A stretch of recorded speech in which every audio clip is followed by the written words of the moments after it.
There is this term that I heard that I really liked, which is AG. Okay. So AG stands for after Google. Okay. So were you born in a world where Google was dominant? Like, do you remember a time before Google? Because I do, when I was working, right? So I come from BG, before Google, where your education gave you knowledge. You are at a particular place. If you go back, if you remember the bank and all that, right? This guy sitting in a typewriter doing something, but he had knowledge of the process. Like, he can get the job done, right? And there was a merit to it. But once Google came in, suddenly people realized that now I cannot be getting a job for just knowledge, right? Now I have to do something else. I have to do. But now I think the second point that is going to come is after AI, right? Where a lot of the low-end jobs get automated. The only reason you show up at work is because you do something that is special. That was Arun Jagannathan. He is the co-founder of Crackverbal. If you have ever been an MBA or GRE aspirant in Bangalore, then there's a good chance you already know what this brand Crackverbal is about. We talk about how he quit his corporate job after also running this on the side for 5 years, why there is no substitute for passion, and the reasons why people do not stick through their businesses and ideas. He was able to get things going and is still going strong only because of his passion for education. I feel this episode's a super fun one and is truly going to be an enlightening and entertaining one for you guys too. Before we get into the episode though, a couple of things that you can do to support the show, and it only takes a few seconds. One, you can share a rating and a review on Apple Podcasts. It helps get the word out there and get the episode and the show in front of more viewers and listeners. Or you can simply just send the link of the episode to your friends or family members, anyone who you feel could benefit from the show in general.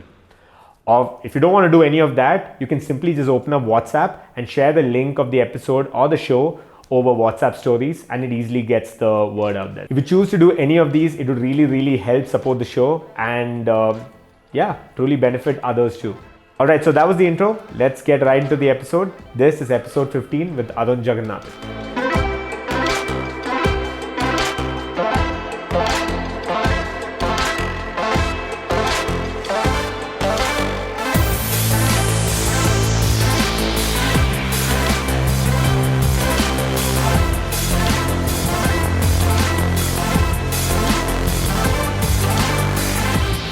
Is this your first podcast? Yeah, in some sense, pretty much the first. So I actually had a couple of interviews per se that happened, but that was one of the reasons I was also very interested to come and just check up, and also the setup and how things are happening. So, and I did see a couple of your other podcasts, so interesting, that you were able to take that. So yeah. Yeah, I mean, it's new to me too, to be very honest. We're just exploring things that will give us maybe a medium to cut through the noise, because there are a lot of podcasts in India right now. And pretty much everyone's either starting a company or they're starting a podcast here in Bangalore. Correct. Right. So we figured the easiest way to do that is to cut through the noise with the video element as well.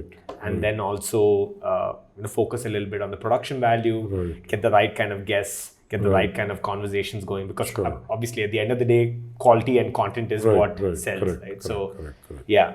So cool. I'm so glad you're here and, finally getting to do this. I think we've been in talks for so long. So for people who don't know you, I know you from a while ago because I was a GMAT aspirer to some extent. Something that was drilled into my head back when I was a kid itself was, so you graduate school and then you move on to engineering, and then you graduate engineering, and then you better move on to getting a degree from, let's say, the IIMs or XLRI, or you go outside and look at the Ivy League, right? So that's always been on the back of my mind, but it's when I started exploring the corporate side of things and my career in general itself, and then now the whole entrepreneurial route, I realized there are a lot of things we can learn practically too. So for people who don't know you, what are you doing right now? And we'll eventually get down to how you got here. So I think, I am an entrepreneur, and I have two enterprises. So one of them is helping aspirants who want to, so the way I look at it is, a lot of us want to unlock what is our potential, correct? So one of the routes that we have chosen is taking the GMAT and doing an MBA, right? So that's one of the first things that we have. The second one is called English for India, and that is essentially also in some sense a training institute, but it's different in the sense that it's more B2B.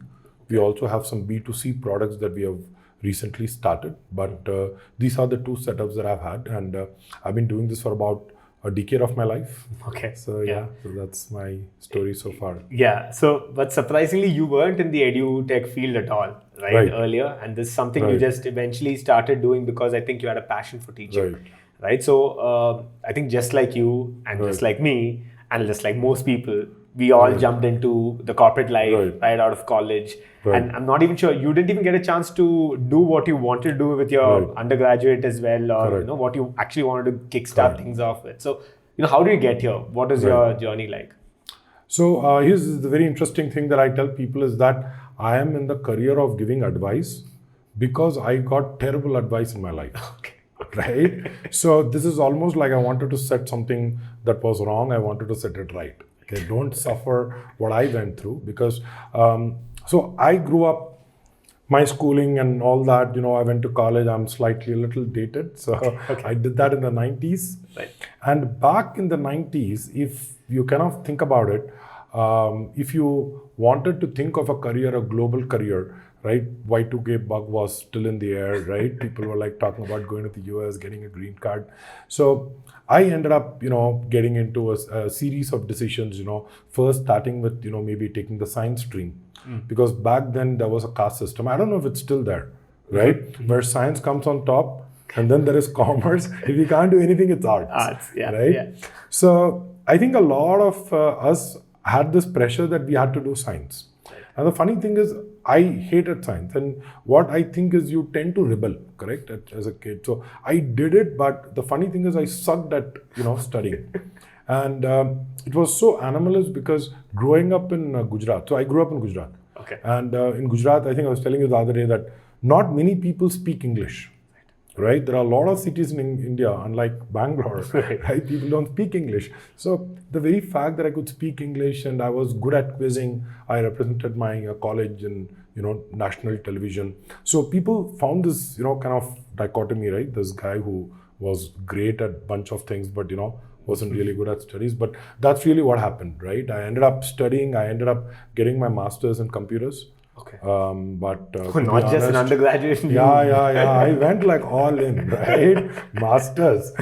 Good thing I didn't do a PhD. Because back then that was the whole thing, and I think I was also kind of avoiding the fact that I didn't want to work. Because I didn't think I had the competence to work, right? Like, why would anyone pay me money, correct? So maybe they teach you something in college that probably gives me that, kind of thing, which is the funny thing, which is when I was actually preparing for my entrance exams, I actually got through a lot of places for MBA as well. And that's the reason I actually did not do an MBA. So if you think about it, I actually, consult people on how to crack the MBA application process, but I don't do that as a person who's done an MBA, right? Because it's just the fact that I've gone through the paces and I've spent enough time figuring out that thing. It just gives you that perspective, I guess. Yeah. Right. So that's how it's been for me. Nice. Yeah. So what did you do with your first job after you got your degree? Did you end up doing a regular corporate job, and was it in Gujarat itself? Yeah. So my first company I got through after my MCA was a company in Baroda. I don't know why the interviewer liked me, to be honest, right? So he just liked me. I was just like, he said something. I said, I don't know. He said, tum seekh loge. I said, haan, main seekh lunga. So he thought that, actually, I was not ranked very high in the class in MCA, correct? So for me, and I was one of the first guys to get through campus, correct? And it created this buzz, right? Like, why would they pick him? What? So people would come and ask me, like, what did you say? How were you able to convince? So I think I did have a knack of teaching. I had a knack of, maybe convincing people or, so in fact, my name, because, the Tamil names, the way they work, it's Arun Jagannathan. And they have this, in Gujarat, if you look at the names are like Arun Ramesh Bhai Patel or something of that sort, right? So I didn't have a middle name. So the software they used, it kind of sorted and I got roll number 1. Because you didn't have a middle name. Yeah. So I would be the guinea pig who would walk into Viva. Correct? So I'd walk into Viva, people would come out and like, what did they ask? I said, look, they asked this, but because Viva is not just one. Yeah. Viva is a series of questions. So I would tell them how to answer in such a way that they were able to kind of, get that point. So that was one. And also because I was doing my MCA, I also had people who were doing that BTech BE studying in the same college, right? So many of these guys were preparing for CAT. I was a pro at CAT, right? So I would in the Was night, it? yeah. So because that's what I had taken in order to, I had taken all these competitive exams, right? Right. But I chose an MCA because Yeah. I wanted to do an MCA because of the whole software and that whole. Yeah. So they would come to me and I would give them advice. So that's how it actually started. But I was like, that part I liked and I did a bunch of things. But then once I started working, so I started working in software. So every weekend I would actually go out and on the weekends just teach, right? So on the weekends I would actually teach. So the first time that I actually taught was I taught software. Oh. So there was this company called Aptech. Okay. You heard of Aptech? It sounds familiar. Yeah, this used to be back then, they used to charge like 55,000 back then. A 1-year course on Java, right? All my friends had enrolled and I had not enrolled, but so they had, so I was doing my MCA, right? So they had an opportunity to teach there, some databases, some random stuff. I went there, I taught, okay. I realized I could teach software, but I couldn't code. It's a funny thing because I was terrible at coding. I didn't like technology. Yeah. Is it because you were only talking about the basics, or was it because you were just never a hands-on guy when it came to code? I was never hands-on. Okay. I could draw all the boxes. I'm a big picture guy, right? Flowchart. I can tell you how it should work, right? But I just couldn't code. Don't know how to make it work, but I know how it should work. Yeah. Right? So, and I suffered for 5 years, right? 5 years of my life, the first 5 years, I was actually a software engineer. So, and I just sometimes feel now, looking back, like my bosses, they suffered me, correct? And because I was a terrible employee because I was a bad coder. And the funny thing is that it's not that it was not my ability of not trying. I tried, right? So I would just, try to figure out this semaphore or mutex that I need to write in the code. And see, even now you have a lot of editors which actually make coding easier. Back then you had this black and white, right? It looked like a Satyajit Ray movie. So I'll go there, I'll type something, then it'll give me like this 30 lines of error. And that would overwhelm me. Like, man, how do I do this, right? And I would ask people around, right? That's another thing. I was very nice. That was the Google back then, right? Yeah. So I'd ask people. So I remember I was in Wipro and I had this colleague, Vijay Chegu, right? So my boss, initially when he said, ask him for help, right? So then I would keep going to him for help. After a point, it was almost embarrassing, right? Like he was sitting at my place. Right? So then you are thinking, because it's almost like you wake up every day morning, right? Trying to play a game that you are not well equipped to play. It's a very demotivating feeling, correct? So nobody aspires for mediocrity. Like I wake up and today I'll be like an average guy, right?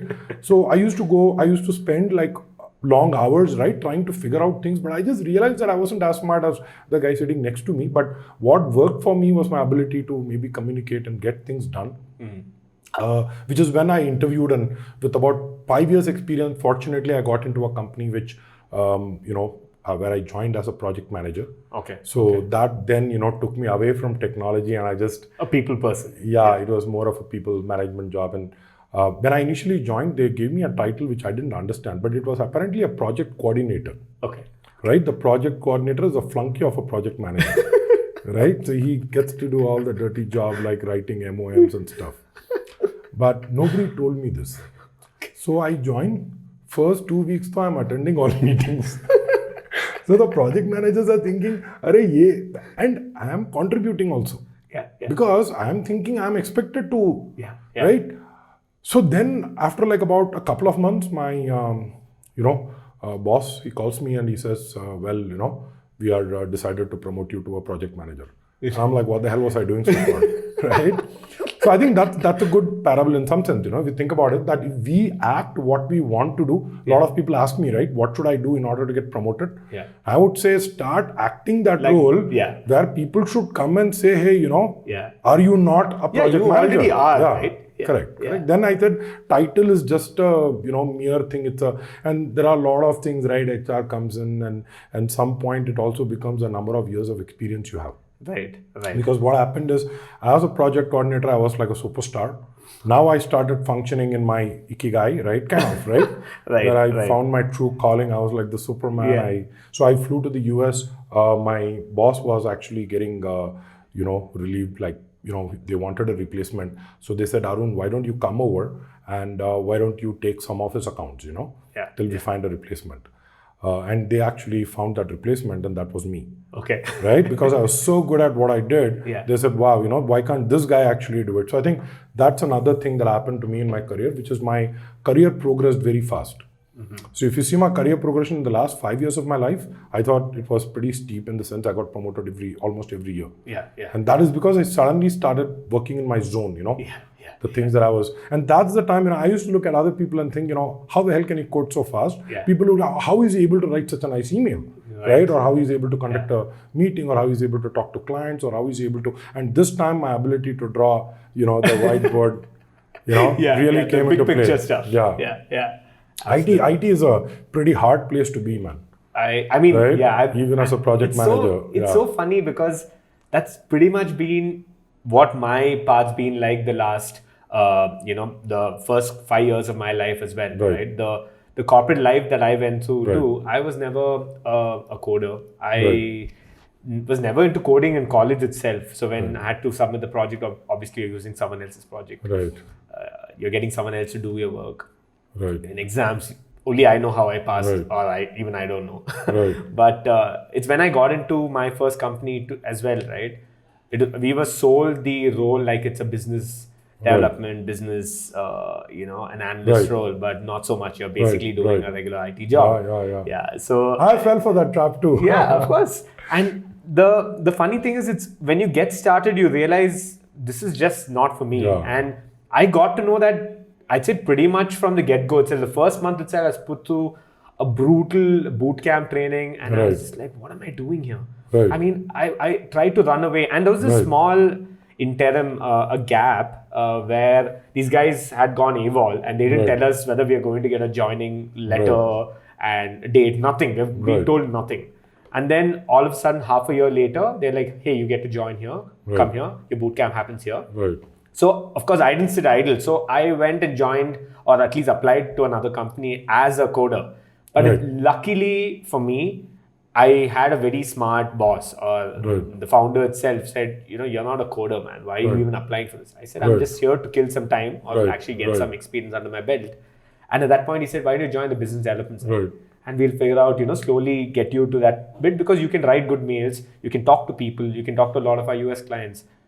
It's after I got back into this IT role, I realized, oh my God, all that I learned there is gone for a toss. So then I had to do the same thing you did, which is basically slowly carve a path and find a way to become a product person or become a people person more than becoming just a coder. Because I feel if you can use that to your advantage, you can really cut through that, the challenges and the competition itself, where a lot of people don't have that in the IT field, I've noticed. And that's probably why they asked you as well, right? How are you able to, coordinate these things? How you project coordinate? Yeah. So I completely concur, and I get what you're saying firsthand, because I've literally been there and pretty much been done or done that as well.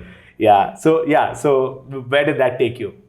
So I think that's where, since I was doing teaching part-time, so from AppTech, I moved to I moved to test prep because I hated software training. So I said, let me do some test prep training. So you were basically teaching software on weekends at AppTech? When I was in college. Wow. Okay. Right. I used to get a couple of $100 an hour. It's enough for me at that time, right? Pocket money. So then immediately after I graduated, I started. So sometime around that time, actually, I started teaching at IMS. So IMS is a test prep company. I don't know if you heard of it. So I was at IMS for the first, and then the center manager, I had sent in her my resume with my test scores, right? So these are all test scores back in the 90s. this, place like Baroda, right, where not many people get high scores, correct? So she looked at it and she said, well, I don't know, this guy is a paper tiger. She told me, you look like a paper tiger. Can you teach? So I had never taught test prep. So I said, okay, what subject? So she gave me some subject, right?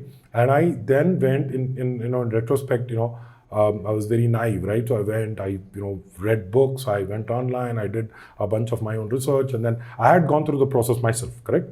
So I came back and I did my demo class, and that's how I got into teaching. So all through my IT career from early 2000 till about 2011, I actually had a parallel track of teaching part-time. So this was purely on weekends, purely because of my passion. Initially, few years, it was teaching at other places. From IMS, I went to Career Launcher. Then I was teaching at a place over here in Bangalore, in Kaplan, and so on. And then so there was a forum called Pagal Guy. So I don't know if you heard of it. It was back in the day.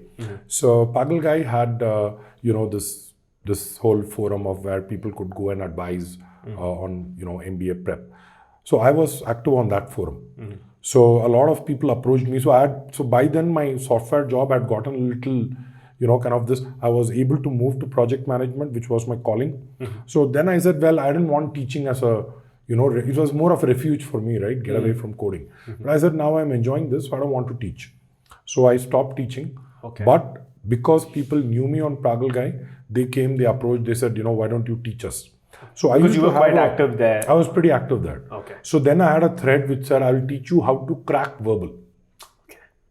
And this was actually Crack Verbal, and then it became Crack Verbal. And then we thought, okay, if we were to start a company, let's call this Crack Verbal. That's how we registered the domain.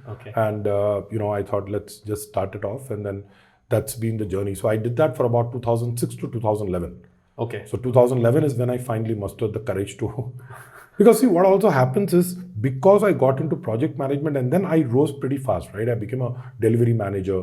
I became a senior delivery manager. I got to become a director. Though your salary also is going up, right? Your opportunity cost is going up. And then you're like, the right time was like 5 years ago, right? And right? I'm like, how do I do it now? But then finally, I think we had got some traction. So I was doing it on and off as a hobby from 2006 to 2011. So when people talk about MVP, that was one of the longest MVPs that I had, right? Back then. And there was no startup or, no ed tech the way it is right now. So that was pretty much a passion that I think And you were doing this alone? I was doing it pretty much alone. Wow. But how do you go about, getting a classroom set up? Right. I mean, there's no online back then, right? So how do you go about doing all that? So initially what we did is, so just to kind of, this my wife, who was also my co-founder. So she was very much part of this from the start. So what we would do is we would go to a hotel and we would actually take the conference room. So the funny thing is, they would say we would charge per person, right? But that I would include into my tuition fee. So I would do a weekend workshop. So that's how we started. So we do a weekend workshop. So the students would get the food for free. And initially I charged $3,000. So this was my math. I said $3,000, I'm going to charge 2 weekends. I'll teach you everything that I know, correct? And which is a steal, right? But the way I calculated is, the hotel required minimum 15 people and it was 1,000 rupees per head.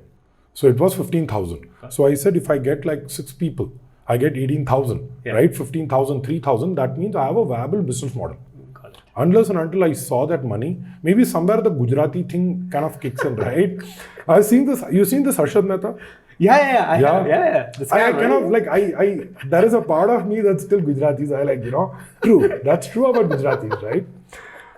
But no, it's interesting because I grew up in Gujarat, right? Where business is. So that was my whole, and a lot of people ask me, what's your disruptive idea? How you want to change the world? And I honestly said, I make a pen for 2 rupees. I market it for 3 rupees. I'm able to sell it at 5 rupees. That's the maths I understand. Correct? Again, was I not foresighted and blah, blah, blah? I don't know, man. But, that's how life is, right? Like, I mean, my whole journey has been around following a passion, following something I love. So I think 5 years for me to do that nonstop is what told me, like finally that, if I want to make a decision, let's go ahead and, Yeah, absolutely. And that's so important, right? For you to actually see the money coming in. Because a lot of people today, and this is another thing that we've spoken about multiple times on the show, which is especially with entrepreneurs and people who are in the business field, right? They easily tend to look at the gimmicky side of things, Right. something that's shiny, Right. the fact that you have a startup environment Right. and you have an amazing infrastructure, but there's absolutely no Right. money coming in. You Right. just have basic revenue, you're Right. basically pulling in more investments, Right. but there's again no profit.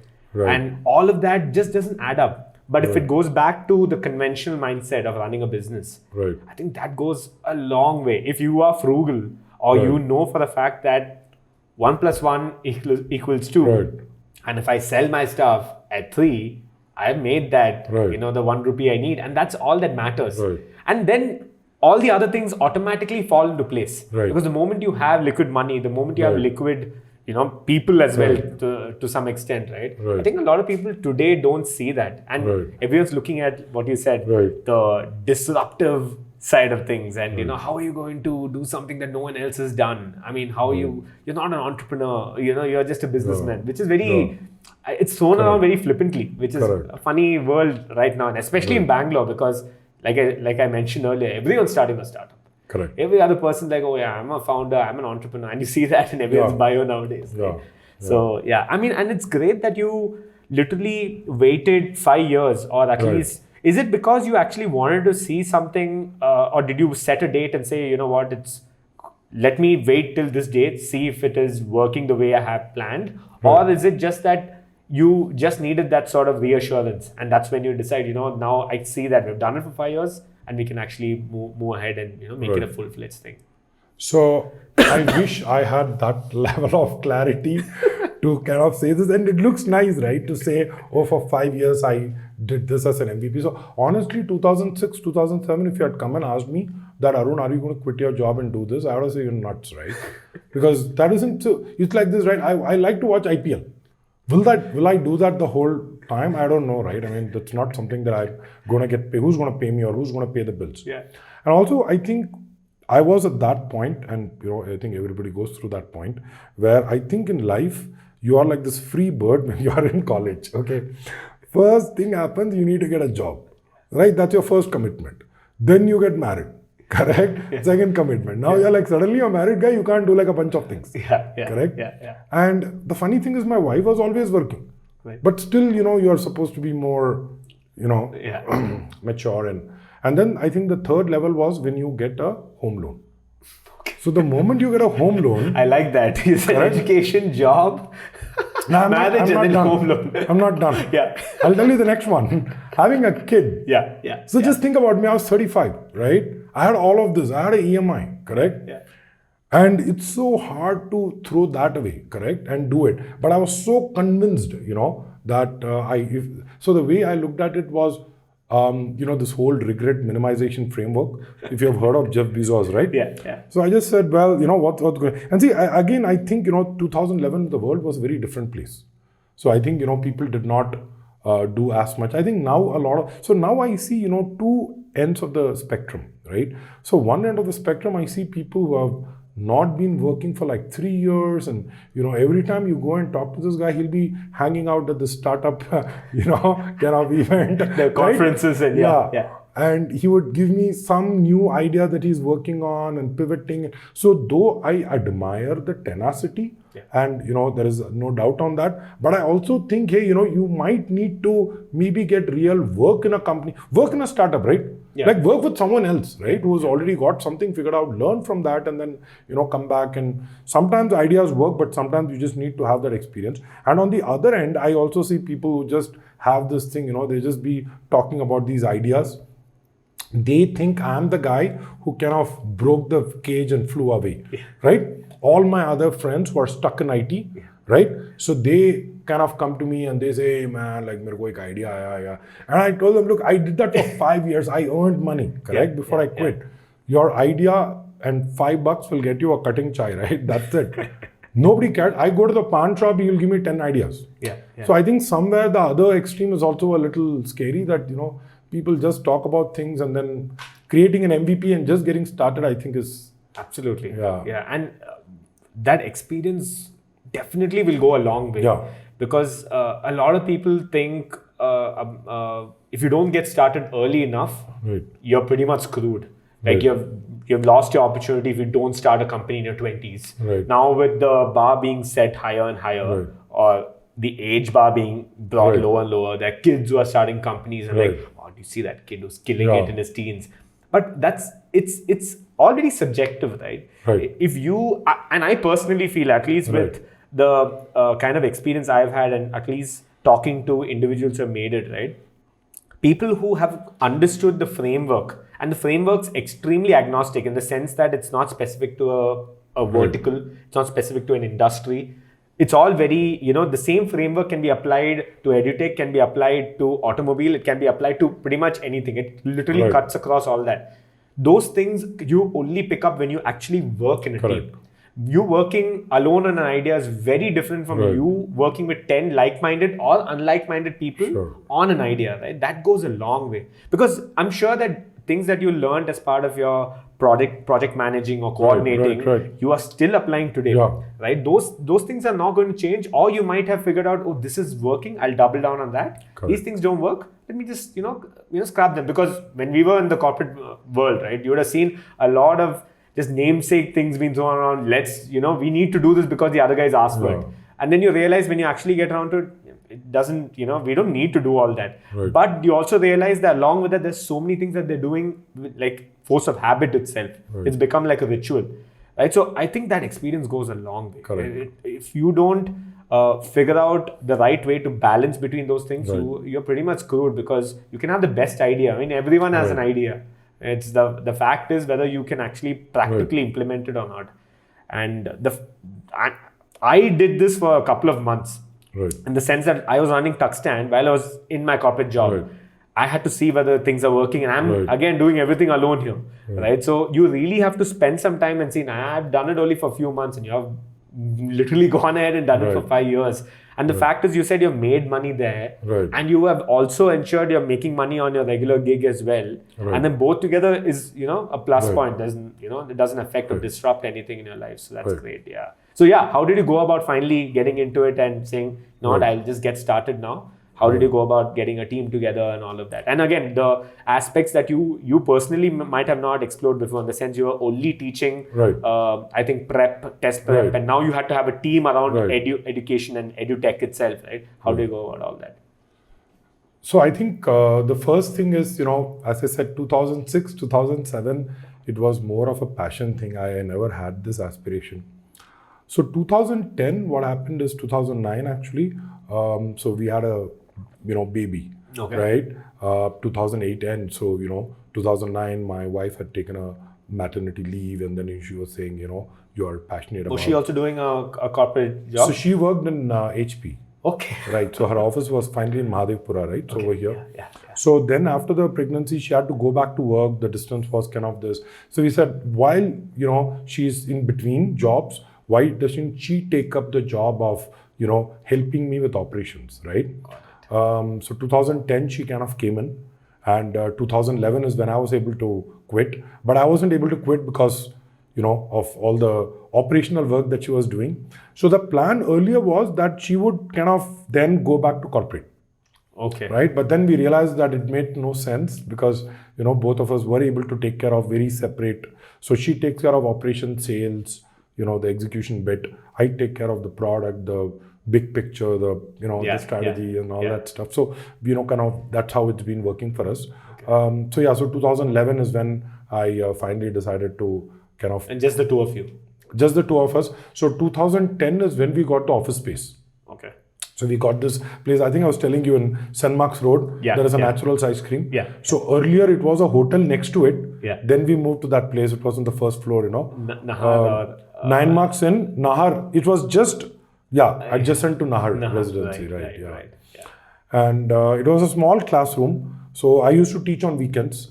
So, Saturday, Sunday. Then Monday I'm back to work. you know, and people don't know that I'm like, I put it on my resume, right? So people knew that I was doing it. Yeah. They knew I was teaching on weekends, but they didn't see the project. So I would like sometimes go to Bombay, right? Delhi. Sometimes I would travel and I would come back late on Friday evenings. Yeah. You know, still I have to show up on Saturday, Sundays and, you know, teach that. So I think that also taught me, you know, I read this Atomic Habit book, right? By James Clear. Yeah. And he says that if you really want to do something, it is not your passion. You have to see how long you're not bored by it. Yeah. And I was like doing it for so long, it wasn't boring me. I said something about it is what I probably want to do, and that's how, you know, I finally kind of this. And as you said, all my experience managing people, managing projects did come, you know, into play. So Shikla then, you know, 2011, I kind of this. Vijay, we spoke. So he was one of our first employees. Right. So he was interviewing for us from Calcutta. Okay. And then, you know, I just kind of happened to like him. I said, you come over, and then, you know, we got started. We had a pretty steep growth in the first few years, right? Okay. So that was Is that another because thing. of the fad of GMAT and how people were just ecstatic about doing GRE and GMAT and getting out of India? Is that why you saw that, or? Okay, so I could give a slightly narcissistic answer. Okay. Yeah, please go ahead. But the fact is, the average GMAT teacher out there is not paid a lot. And he's probably some guy who's been teaching CAT and then he got into GMAT. I'm talking about the large institutes. I'm talking about 2010. 10, you know, yeah. I'm just telling. Yeah. The world has changed, but back then suddenly there was a guy who gave them strategies, and that's what even today separates us in Crackverbal. So I don't teach theory, right? So if you think about it, GMAT is a commodity. Think about it, right? Everybody is teaching everything over there, right? What can I teach you about subject verb that someone else cannot teach you, correct? Yeah.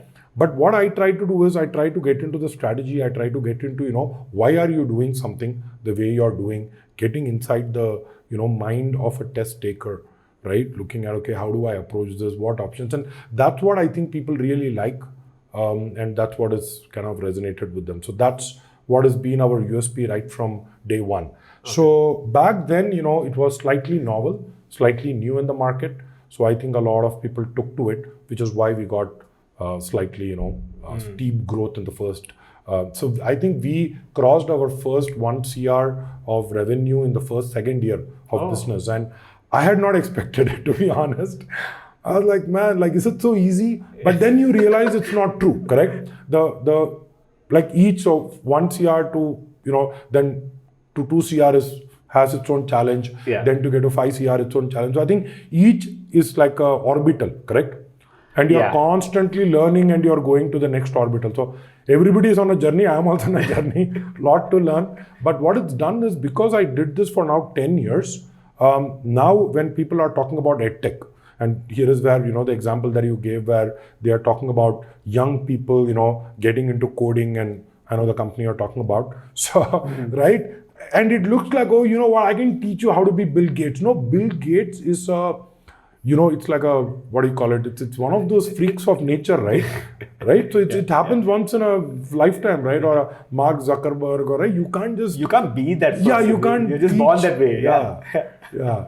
So you can't just, you know, do that. And that's the funny part. I see a lot of people. And again, you know, when people like, you know, say this 30 under 30, 20. See, at some point, right, I used to feel, right, hey, man, am I like kind of a late bloomer, right?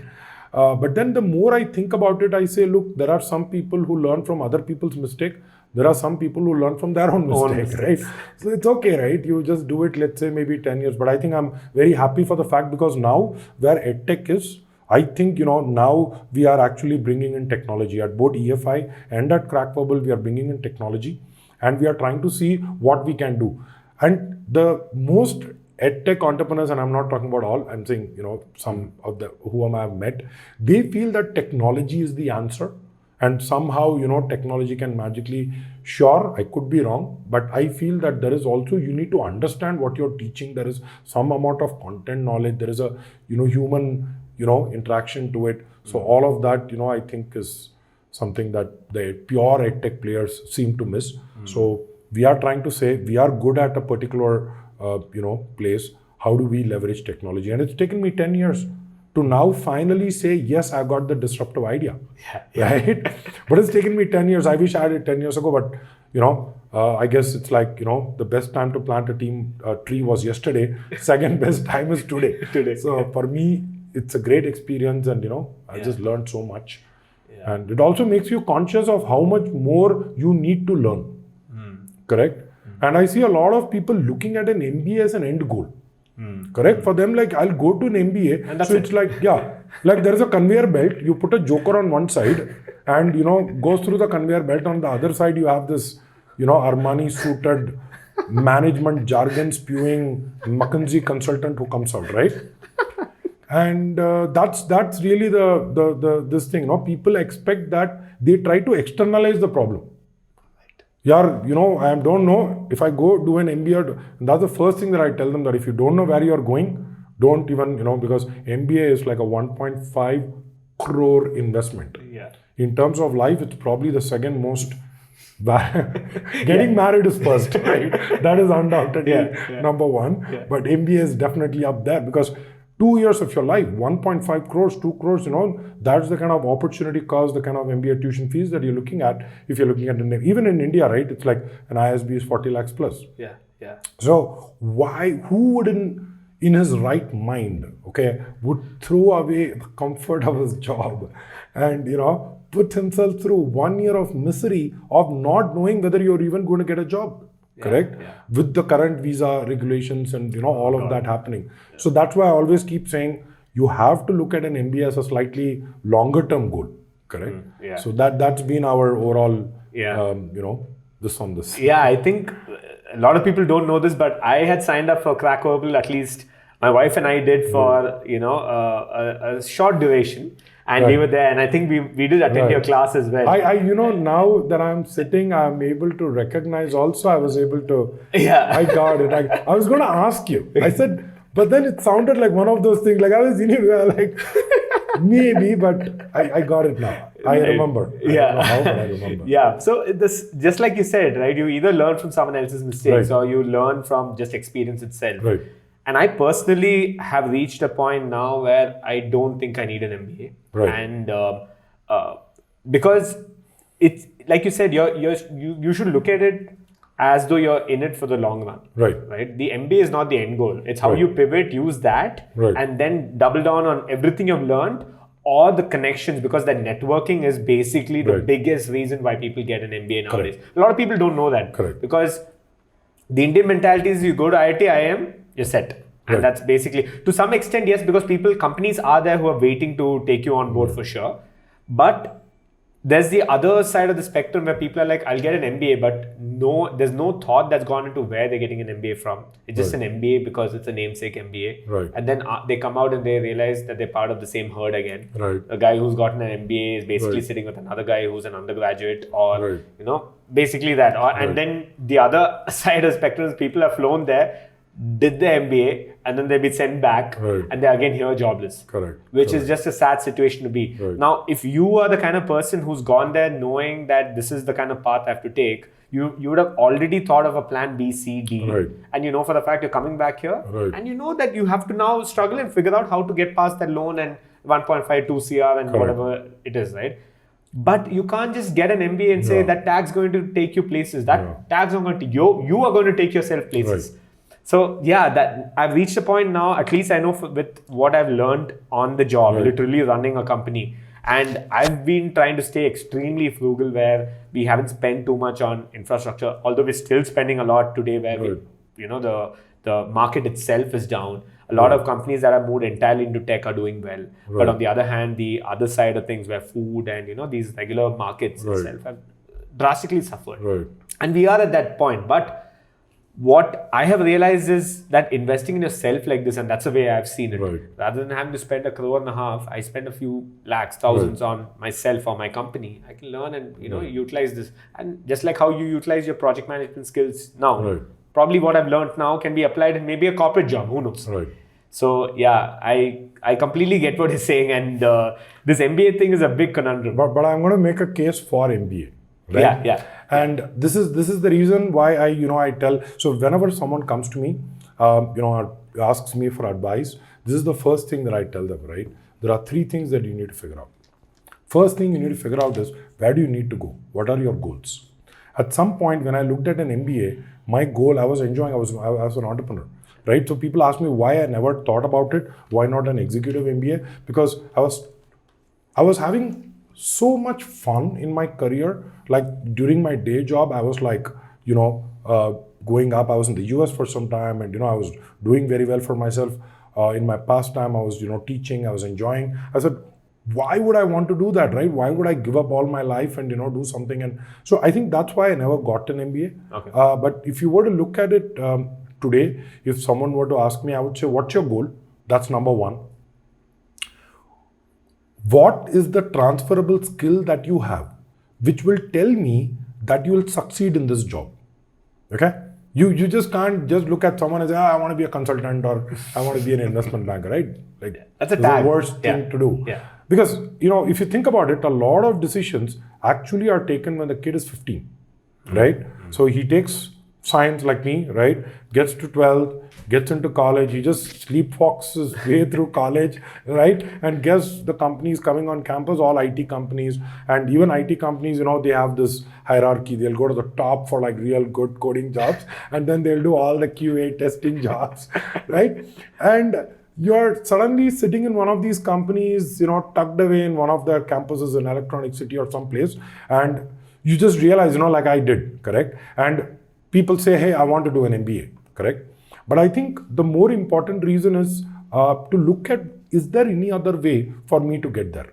So I encourage people to look at other ways to get to that goal. For example, I ended up, after all these years, in 2019, I got into a program at Stanford GSB. It's called the Stanford Chief Transformation Program. Now, this is a program meant for entrepreneurs. So when you go there, the first thing they tell you is, okay, we're going to create, we're going to sharpen your business plan. We're going to make you a better leader. You're going to work on these things, and a lot of what they would teach, like finance or this, we would actually come back and implement it in our company, right? So I think that worked like an MBA for me, right? Because I got surrounded by really smart people who had built their businesses from ground up. And people who are like a lot, larger than you in terms of, the size, and it's so inspirational, right? When you kind of meet those people. So the first thing that I would say is, it gives a 360-degree view of any company. Okay. Right? What an MBA does is it gives you a little bit of everything. So many a times you've heard of this term. There is a term that I heard the first time and I liked it. It's called a Maslow's hammer. I had heard of the Maslow's pyramid, but Maslow's hammer is, if you have a solution to a problem, it's like you have the hammer, everything will start looking like a nail. Got it. Right? So there is a problem. You're a CEO. You're a product guy. You look at it and say, hey, let's build this, kick-ass feature, and, just see how users will start kind of coming to the platform. You're a finance guy. You say, oh, cut costs. Yeah. Correct?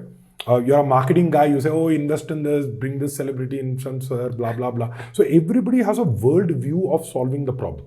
Right? And that's what I say, that, eventually that's one of the things that, a program like that teaches you. Second thing is the perspective. And, this is one of the things that I learned, right, when I went for this program, which is this quadrant, right, where you don't know what you don't know.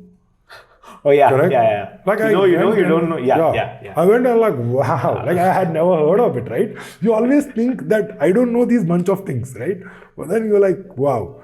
And third is the kind of network that you build. So I think one of the words that people use for network is, they tend to think of network as going and passing these cards. And, I don't think network works like that. For example, right, Vijay knows me, we can have this. And I also try to build my network in such a way that I try to see if I can go out and meet. I, try to have, people. And it is never that you go to them only when you have a favor to ask, right? That's another way I've seen, people go to LinkedIn, people have never heard, I want a job, correct? Yeah. If you had worked for the last couple of years and, got in touch with me, there are a couple of people who have done that. Yeah. They just been in touch with me just enough so that it's not like they're stalking me. But, and they give me an update of what's happening, and I appreciate it, and I get back, and, if you need something, will be a lot more open to it. So I think those are the reasons. So that's what I tell students: figure out where you want to go, what you have, right, which will get you to that. Then figure out whether it's an MBA, whether it's a part-time MBA, whether it's a online course. Because it's very subjective, right? It completely depends on what you want and where you want to get. Your learning style. Your learning style as well, right? Yeah. So as I said, I think I had enough of people sitting in a classroom and learning, right? That sucked big time. So I said I can't do that. So there is a little bit of classroom learning here, but it's more hands-on, which is the way I prefer. So that makes sense. One thing I want to talk about, and just the fact that we were talking about marketing a while ago as well, is initial days. I think we just mentioned that as well, which is word of mouth marketing, right? I heard this somewhere. I think I was watching a video or a podcast, listening to a podcast itself, where the person said you get that 60 to 70% of your marketing right if you get word of mouth done correctly. Right. And then there's the remaining 30%, which could be ads, which could be something on the inorganic side. And when both of these come together and they combine and hit you, right? That's the day you realize, okay, this product or this business or whatever it is that I need to pay for is basically for me. So you usually initial days, I'm sure you would have had your struggles of getting the word out there, but you would have also been, because you've been doing this for 5 years before you got started, right? I think you would have seen a couple of people and that would have, resulted in a few word of mouth marketing and all of that. But how did you go about doing the marketing side of things and how did you get started with something like this in the initial days, as soon as you maybe started your venture? Right. So I think back then, I was the teacher. And in terms of marketing, we had a website, correct? So as you said, right, like people would hear about us from their friends, right? And I think as people say now that the most inexpensive form of marketing, it sounds very cliched, right? But that is really what gave us the success. So we had one guy one of our students who got into Harvard. Okay. That's a big deal. You don't get people getting into Harvard, right? Yeah. So I told this guy, he's a super smart kid, right? So I said, why don't you come over, give a presentation? And I was thinking, like, does he need help with the PPT and all that? He's like, I got it all covered. Got this PPT on a pen drive, came and, he gave this session. So when people heard, right, like him saying, these guys, they know how to teach GMAT or something, I think that gives a huge, kind of boost. And you also see as an entrepreneur, that's how back then I knew the product worked. Yeah, people coming and telling me that they have scored well or they have done well. So I think that's been the journey. But as you said, the other bit, which is marketing, right? So again, I think as a company, we went through that whole phase where we said, you know what, we are so good that the world will come to us. Come to us, yeah. I'm like Elon Musk. I'll tweet and people will buy my product. That didn't happen, obviously. Not so much. So then, we made a lot of mistakes. So we bet on classrooms, right? I wouldn't say it's a mistake. Just like my IT career, I think it has helped us a lot. So we got into classrooms. We did classrooms for a bunch of years. And then, I was like going through a phase where I was just trying to really figure out how to scale. I was doing both classroom and online. Oh, okay. Right? So we started online. I did digital marketing myself. So I used to go to HubSpot. And they had these free ebooks. I would go on this ebook downloading spree. I would read all of it. I would be up till late watching YouTube videos, And the point is, because I knew so little, I got the courage that I thought I knew everything. If I knew what I knew, like what I know now, like I probably knew 5% of marketing. But then I didn't know how hard it can be. And, on the website, we started giving a lead magnet. So we had the basic funnel in place. But I was looking at ways to scale, because now I said 8-9 years, honestly, this is my take. Passion and all that is fine, but then you are always seeking for something new, correct? Yeah. So I was wanting to, kind of do something else. So that's when I started English for India. So so I said, what else can I do here? And while I was doing that, that's when I got into the Stanford program. So that gave me that perspective. So the funny thing is, in the Stanford program, at the end of the program, the output is what is called as a transformation plan. Okay. And I created this transformation plan and I submitted it on October. Okay, October 15th, 2019, right? I had to then give a dissertation, you have to go present, what's your business plan. November, I give my first pitch of my life of how I'm going to transform Crackverbal. December comes, January comes, I'm trying to do all my plans, but I'm not able to figure out what to do because there is this classroom, which is my cash cow still, correct? Yeah. And you still had people back then regularly coming down, right? Yeah. So my Koramangala Center was doing very well. Just opposite Jyotinivas College, it was doing very well. And we also fortunately got very good set of faculty, right? So what then happened is that at some point, March happened and the news of COVID came. And, almost at that point, I said, hey, wait a second, I got a plan. Let me go back. I actually, went back to the plan and I said, okay, imagine life without classroom now. See, it's almost 50% of my top line. Right. Correct? I have no clue. But then I knew, I had to do it, right? So that's when I kind of took the plunge. I went, online. We went 100% remote. So today I have people joining from Hyderabad, from Delhi, from Bombay, from all over the place. Quality is still an issue. Yeah. I was just telling that digital marketing quality, content writing, it's like, I run a company which is called Crackverbal, called English for India. I can't make those kind of mistakes, right? But I just feel, quality is still an issue, but it's really helped us because now we are like completely remote. And what it's also done is it's helped us give a focus. So everybody in the company is like, there is this North Star metric, as they say. So we have a kind of focus, and we believe that any solution should be outcome based. Right? Based on what the student is able to do, not what the student gets. Absolutely. So, yeah, that's great. And one very important thing that you mentioned, which I completely concur and believe in, is again, there's a term for this, and either I'm going to wrongly term it, or let me just not term it. But the fact that you said you knew it's only when you know a particular field or particular industries when you realize, my God, there's just so much to know. The same reason why if you have ignorance is bliss, which is great. So if you have ignored, let's say, marketing your entire life and you keep thinking it's marketing, it's not a big deal, you can see the facets of it, I can do it, it's not a big deal. It's only experts in marketing who realize, dude, you have no idea what you're talking about because there's so much. And I think it's when you get into it and when you get more matured and you actually learn the nuances of it, you realize there's just so much you can do, but you need to be smart about prioritizing. And at every point of an entrepreneur's life or a company's life, your baskets might be where you leave your eggs, right, are going to constantly change. Right. And you need to find that sort of balance, because the way you would have marketed back then, the way your sales team would have worked back then is very different from how it would be right now, right? So yeah, absolutely. I completely agree with what you're saying. And the next thing I want to really get down to is more of the underlying topic here, which is education itself. So what is it that you see in India that, not just from a post-graduation perspective, but right from the get-go, I personally feel that our education system is very flawed.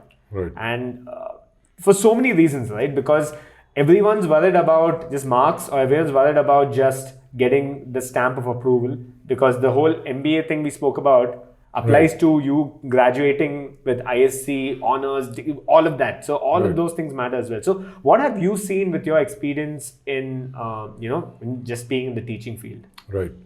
So I think one of the anecdotes that I tell people, like I told about the fact that people end up making a decision of what they want to do when they are probably in 9th, right? So the 12th, the graduation and all of that. Similarly, the anecdote that I usually say is that when I was in school, I ended up coming in late for the music class, right? And I was given symbols, right? I hated it, right? Like even back then Because you were late. I was late because all the the guitar and all that was given off, man. Right? Even as like a kid, you have some ego, right? Like, I don't want to be doing symbols, right? So then I said, well, what do I do? So my music teacher said, don't worry. Next year, there'll be someone who will typically give up musical instrument, and you'll have some kind of pecking order, right? So if you're really good at what you do, you will get, the instrument that you want. So that was my motivation to keep the cymbals on, correct? But guess what happened, right? I was so bored, I wouldn't like enjoy it, that I never did much of it. So when the next year came, right, my teacher, he probably realized I was bad at it, I sucked at it, so he probably gave it to someone else. But the reason he told me was, he said, oh, now that you've been playing it for a year, you are an expert. Why don't you, consider a career in and now I'm stuck. Right. See, a lot of times, this is what happens, right? And the word for that is commitment, sunk cost bias. It's sunk cost bias, yeah. Sunk cost bias, right? So you get into a sunk cost bias of, what you have done, which is what happened to me. I did masters, and people thought, oh, you're doing masters, you have to do in computers, and So I think to a large extent, identifying what you are good at requires patience, correct? Requires you to try out a bunch of things and fail. Because unless and until you know what you don't suck at, right, you can't really figure it out. So I think the problem, and hopefully with the new education policy 2020, that NEP, hopefully things get solved. But that's really what happened. We were built for an industrial era.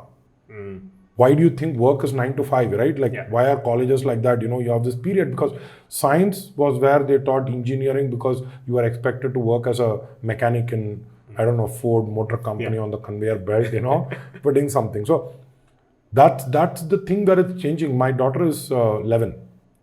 She has a YouTube channel. Nice. Correct? And she is going, so she's not 13, so she's not allowed to have her Instagram handle. Correct? So she goes to Instagram, she posts stories where she's put teasers of people who want to come to her YouTube channel. Correct? But how does she post that? I mean, she doesn't have an account. So, no, she has an account that we have created where she is only allowed to promote her. Got it. Right? Yeah. Instagram, like a YouTube channel. YouTube also does not allow you to enable comments. Correct? So the other day she came up to me and she said, how many of your YouTube subscribers, like people who viewed, what percentage of it is subscribers? I said, I don't know. Then she went to the YouTube editor, she goes to this tab and she showed me. The analytics. So my point to people is she's 11. And these are what the 11-year-olds are doing, right? She's going to be in the job market 10 years down the line, right? So what are you going to do to compete? So today, knowing stuff is, according to me, the least in the totem pole, right? Ability to figure out how to use it, right, is all that's going to be changed. And I think, just the way education works is you have commitment to a certain thing. So 2 years of commitment in a master's, same thing, that you need to have an idea of what you're going to get out of it, right?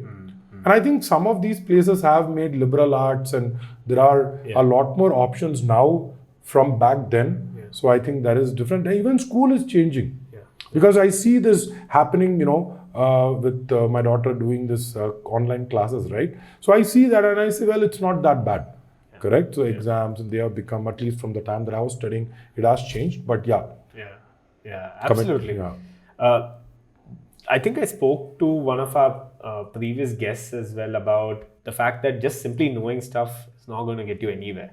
The fact is how you utilize it and figure out how to, use it to your benefit. Because what you mentioned as well, I think the fact that a person who's 11 years old knows things that, someone who's an entrepreneur doesn't know or is not well versed with. This goes to show that there are so many things that are still worth exploring, and things that people haven't even explored. Maybe, you and I haven't explored. Right. And another thing is how the markets are constantly changing. There are jobs today which were never there before. Right. Like digital marketing, who would have ever thought as a job? Right. I think it's only in the last, when you started your company is when we saw that whole wave where people realized that digital marketing is not just about putting out content on social media where you put up food or your pet or, your neighbor's dog or something, but instead realize there's a way for us to siphon in traffic, siphon in sales, business, and all of that aspect. So a person, and we had an entrepreneur here on the show who works in digital marketing, and he was talking about how a 21-year-old or a graduate, or even a person who's not even a graduate, who's just joined a college, is so much more well equipped with social media because of they're so aware of the nuances, the details, and the intricacies. So they know how to get past, small challenges. Things that people have to sit down and go through courses on Coursera, or all of that. So I think resources are plenty today. You have literally everything beck and call. You have, and especially now that you're sitting at home and you have internet connecting you to whatever you need, right? I think it goes a long way. And the education is not just a matter of getting a degree. Education is what you truly learn, right? And I think you only get to know if you try certain things out. Right. I mean, just like you, we both started off in IT, and I don't even being product person is great, but and probably I might go back to it to explore another facet or another area of it. But is that something I want to make a living or career out of? Who knows? Maybe it just depends on where I plan to do that. So actually, on that corporate life front, what are your takes on that? I mean, have you seen certain things that people, because here we know for the fact there's just constant competition. People are in a rat race waiting to get past what the other person's doing. So a very funny thing I heard a while ago is, if you get a raise, you get a 5% or 10% hike, you're ecstatic. You're like, wow, this is great. At least my work's getting noticed. Your happiness is so short-lived because the moment you realize that the person next to you has gotten a 15 or 20% hike, you feel like shit. Right. It's like, that's just sad. But the fact of the matter is, you have just received a hike, which is so funny, right? I think we are social beings. There's no denying that we are looking to compare ourselves to our neighbors. But what have you seen with your experience, and how do you think people can really get past that, that sort of environment and really look at honing their skills and let's say objectively getting forward rather than it being a competition of sorts? I think, two parts to it. So the first part is, if you think about it, this AI, I think before AI, there is this term that I heard that I really liked, which is AG. Okay. So AG stands for after Google. Okay. So were you born in a world where Google was dominant? Like, do you remember a time before Google? Because I do, when I was working, right? So I come from BG, before Google, where your education gave you knowledge. You were at a particular place. If you go back, if you remember the bank and all that, right? This guy sitting in a typewriter doing something, but he had knowledge of the process. Like, he can get the job done, right? And there was a merit to it. But once Google came in, and what I mean by Google, you get the overall idea that once information, like what you said, has become, this, suddenly people realize that now I cannot be getting a job for just knowledge, right? Now I have to do something else. I have to do, But now I think the second point that is going to come is after AI, right? Where a lot of the low-end jobs get automated. The only reason you show up at work is because you do something that is special. And here is where I'm going to put, so I read this list of the most not automatable jobs, right? So non-automatable jobs, number one, was the thing that, I just looked at and like, wow, it was kindergarten teacher. You can't automate that, right? You can't get a robot coming in and, So I just realized, right, where you bring so when I go into a class and I teach or, I take live classes, right? I believe that there is a certain joy in doing that when you interact with people and you talk to people and, there is a real sense. So I think that's one of the B schools asked this, right? In the B school application essay, they asked, what makes you alive? If it were not to be for money or anything else, what is that one thing that really makes you want to get up and, So I think once AI kicks in, right, you will have to succeed. It's like the 3 Idiots thing, right? Like, if you are really good at it, and there is an anecdote that I usually give, which is there is a guy who walks into a rock quarry and he sees 3 people breaking rocks. First guy, despondent. So he goes and asks him, what are you doing? He says, can't you see I'm breaking rocks? What can be more dreary than that? He says, got it, right? Then he goes to the second guy. He says, what are you doing? He says, he has no expression. He's just doing it like, And he says, well, I'm feeding my family, right? He says, yeah, makes sense, right? And then he goes to the third guy who's very passionate and he's like chipping away at it. And he says, what are you doing? And he says, I am building a cathedral that is going to last 1,000 years. And when people will look at that cathedral, they will remember me. Correct? Now, the guy who's going to do the best is the third guy. And the guy who's going to enjoy what he's going to do is also the third guy. And there is no surprises because, that's the whole Ikigai concept, right? Yeah. So I think figuring out that Ikigai, getting to that zone of knowing, I think a lot of us may not be in the first category where you hate what you do, but I do see a lot of people in the second category, right? They justify what they are doing by saying that it's paying my bills. And, but I think at some point it depends on how much of risk appetite one person has, right? I think that's also the other thing, that if you really feel. So for me, the risk minimization framework was, if I were to look back at my life when I'm 50, correct, or 60. Back then 50 sounded old enough. Now I'm going to push it to 60, right? That, would I regret? So I think that's what people need to ask, right? So the fact that they did engineering does not, again, the sunk cost bias, or they did this, unless and until you know where you are going, you don't know what will get you there.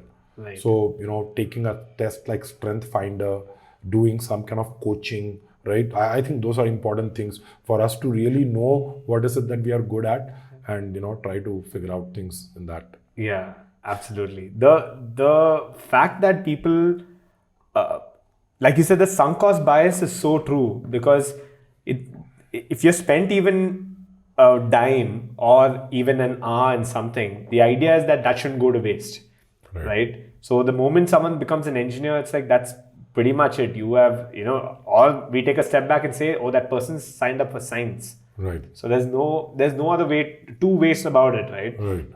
Either go down and become a doctor or become an engineer or anything that follows, that particular stream. Right. There's just very few people who, step out of that and still don't find happiness. Right. It's probably because they're not willing to, keep their minds open and, Right. try a couple of things and see where that takes you. Right. So, yeah, I think you might be well equipped to do something, but you need to also understand what it is that you feel fulfilled with doing Right. that as well, right? Because these are two different things. A coder need not necessarily be happy at what they're doing, and Right. vice versa as well. Right. So, yeah, and I don't know, my personal experience, at least working in a regular corporate job, right? And I feel more that the company grows, it's easier for people to forget about all these important things, because you have so many other people around you, and there's like this social pressure that pushes you to say, hey, that person's doing it, so there's nothing wrong with what I'm doing. Right. I'm doing it for XY reasons, and the other person's reasons are pretty much the same. So yeah, and what I've seen is the moment you set the right culture in the company, and maybe the leaders decide, okay, this is what I need to do, this is what I have maybe set the mark, right? And if you hire the right kind of people who follow that culture, I think it Right. kind of goes a long way. Right. Yeah, so absolutely. But that's the holy grail, Yeah. figuring out the culture, getting people. So, 10 years of entrepreneurship, it's like, the other funny part is I started off as a CEO and now I'm a CEO, right? Like, what's the big deal, right? Yeah. Like, you've been doing the same job, Yeah. right? How hard can it be? But then I just realized that I'm so different than the guy I was, back then, right? So I think, and still I'm learning, but I think the whole idea is you tend to get from, being the superhero who tries to do everything to understanding that, you need to get the right people and, tell them what needs to be done and get out of their damn way, right? Like, Yeah. so that's the kind of people that we try to hire. Right. So we try to hire people who are smart, who are, so it could be a wrong place for someone who wants to like get a checklist and, Yeah. So I think figuring out that culture is so important and, Yeah. I think I came across your post, and you're super active on LinkedIn, right? So I not as much as I should be. right, but I do see a lot of your posts, and I think I came across one which said, I think you were thanking your first, Right. your core employees or the first couple of hires, Right. and I definitely see that, something that I'm also seeing right now, because I'm spending a lot of time with the podcast right now, And there are a lot of other tertiary business development things I'm Right. trying to do with Tuxtan as well. Right. But I feel it's because I was able to hire the right kind of people that it's pretty much on autopilot without you Right. having to butt your nose in and say, Correct. hey, why are you guys doing this? Correct. They know why they're doing it. Right. And maybe they'll come back with results. Maybe they'll fail. But at the end of the day, at least we pretty much on the same, the same page to some extent. Right. And I think that only comes down to you being intentional with your hiring and knowing who you're picking up for what role. Because just getting someone who's either is the stamp, going back to the same thing, Right. or someone who is maybe might be able to hoodwink their way through the interview Yeah. doesn't, necessarily help. And I'm Yeah. sure that's been the case with you Yeah. as well, right? Yeah. So, but all of this learning is based on the mistakes I've made, Yeah, right? of course. So all my employees, I like to sometimes, I like to apologize, saying that, hey, you know what, I was not the best leader, or I didn't know things back then, right? So you kind of learn from them, you learn through your mistakes, so kind of grow. So some of them have grown. So Vijay was there for about 9 years, and I still have one of my earliest employees from 2011. So he's going to complete like 10 years in the company. And for a startup of my size to say that we have still been able to retain, and the interesting thing is you also keep giving them a learning path. So the person that I'm talking about, his name is Likesh. So he joined as an office admin, right? He helped me with scheduling. He would make sure that the class is set up for, all of this. He would give the students the form to sign. The interesting thing is he would always listen to the sales guys making the pitch. Yeah. Right? Yeah. So once we had a sales guy was leaving, and then he came and we were looking for a replacement. And during that time, he came and said, hey, is it possible for me to, maybe take the call, because I've heard him speak. Yeah. And I said, sure. Today, he is like one of my best sales guys, right? So in the last 10 years, because if I have a purpose of unlocking human potentials in people, that's what we do, correct? So we actually, our mission statement is unlocking human potentials by helping them make smarter career decisions, right? So we also have that thing to help our own employees to make those smarter career decisions, right? So we keep looking at people. So I have realized one thing applicable to me, applicable. You've heard of Strength Finder 2.0. So Strength Finder basically says that this whole myth of this underdog kind of coming and defeating is like the probability is very low. David and Goliath. So you want to play a game that you're good at. Otherwise, don't play that game. Right? So I look at employees, I look at their skills, and I try to look at it and say, what is this guy good at? Try to give him things that are good at, because after a point, you can't fix things, right? So I think that's what happened to me in IT. I got a lot of feedback and very good feedback, but I just couldn't fix because that's just not in me, Yeah. So I think you always do play to his strengths, right? Right. And even, that goes back to the same thing. If you have basically checked off all the boxes, then you've gotten it right while you're hiring the person. Right. But then the fact is, if the person itself approaches you, then you need to keep an open mind and figure things out and go about it. I think there's no, and that's the other side of things, right? We spoke about the corporate life and all this rat race and competition and all of that. But then if someone's truly looking at improving, then they'll truly look at how they can get to from point A to point B, and they'll come and talk to you about it, or whoever else is who they're working with.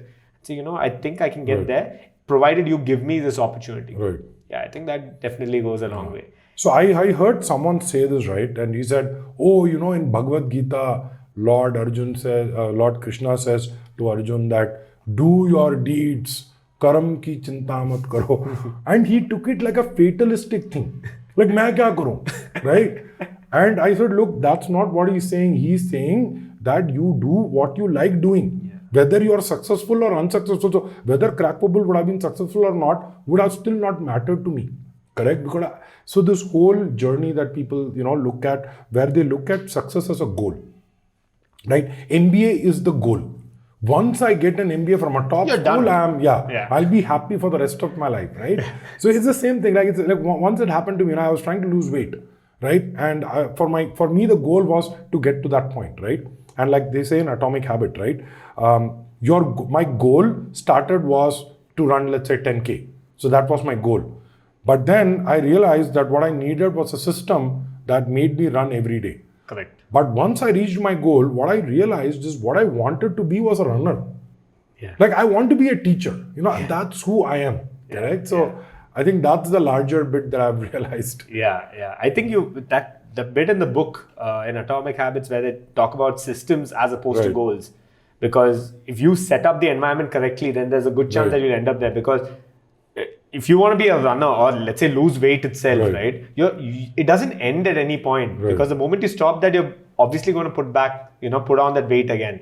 So I think once it becomes a habit, it's Yeah. truly a habit. Right. It's something you never stop doing. Right. And I think at least most entrepreneurs, what they hope to achieve, and people who are at least on the right path, are not really looking for success, but are looking at learning more than anything else, because that is always, it can be implemented in so many, facets of life.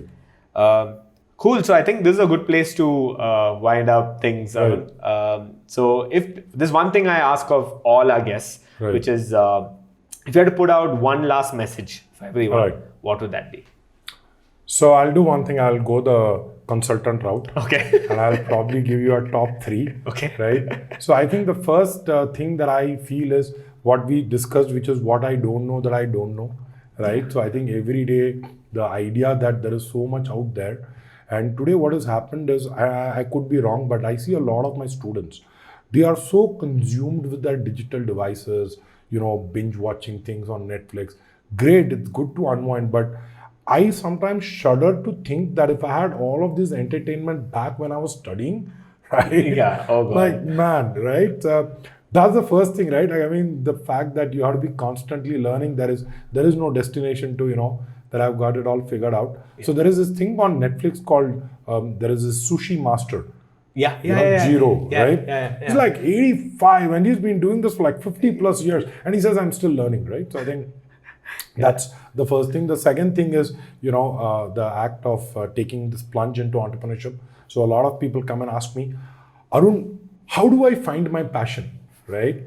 And there are books written on it, right? So there is a famous book where finding your passion.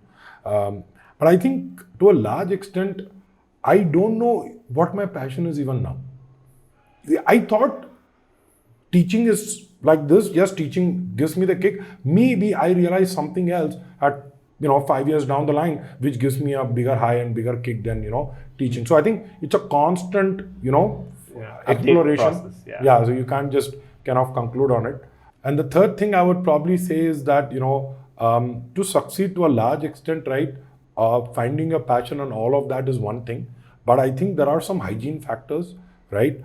You need to be smart, you need to be hardworking, and you need to be able to show results, right? So these are all hygiene factors. So yes, finding passion is there, but I think showing up, having focus, dedication to your craft, your skill, those are all old-fashioned, but it's still relevant today as it's been ever. So I think consistency is so important, right? The moment, if you constantly keep showing up, right, and like for instance you spoke about running, if you constantly show up to run 10 minutes every day, right, you probably will never stop at 10 minutes after right, a month or so. You will correct, eventually get past those simple barriers, and it becomes habitual. right. Because personally I've reached a point which I don't know is detrimental or not, but I'm getting obviously this high from working, but there are certain times where I'm overthinking, which I'm a classic overthinker, so I've always gone down that route. But I've reached a point where if I don't work, it kind of gnaws at me, right? Why am I not doing something towards that? So now I'm finding it a little difficult to kind of curb that bit, right? Finding the right sort of balance, because unwinding is great, which is important to some extent, but constantly learning also is another aspect. So as long as you keep that in balance, I think, balance is the key. Yeah, balance is the key. Absolutely. Right. Cool. And if people have to find you online, where would they need to go? So I can give my LinkedIn ID. So I'm active on LinkedIn. So Arun Jagannathan on LinkedIn. Or my email address is arunj@crackverbal.com. So I also try to help people pro bono, just with advice and stuff. So that's what's been happening. Perfect. I'll anyway leave the links in the show notes. But thanks a lot for coming here, Arun. And something I tell all my guests is we'll definitely get you back here again. So absolutely. So this is great, and I think we uncovered so many things that we haven't spoken about on the show before. So thanks so much for having me here. I think it's enjoyable. You asked me at the start. I love to sit, have coffee, and talk. I think that's pretty much it. Yeah. Kind of felt like that. So thanks so much. I think it's a great format. All the best on this. Perfect. Thank you so much. All right. Cool. Thank you. Thank you. Bye. That was our show. I hope you enjoyed it. If you even received a semblance of benefit or you found any sort of value in this episode, then consider sharing the episode with your family or friends. Or like I mentioned at the beginning of the episode, just simply share it over WhatsApp stories. It's a very simple way to get the word out there. All right, I'll talk to you guys in the next one. See ya, bye-bye.